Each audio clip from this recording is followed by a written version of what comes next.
Yeah, we got a long key fishing reel here, 500 yards with the used line.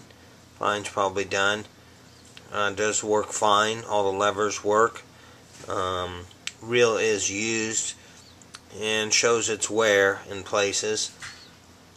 Does have some green spots, maybe from salt water or whatever, but all turns well, works well.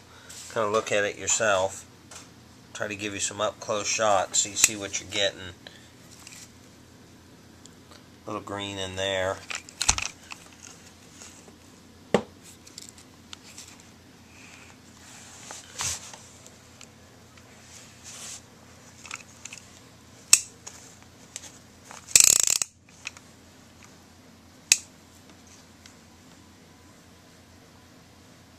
Got any questions, email me.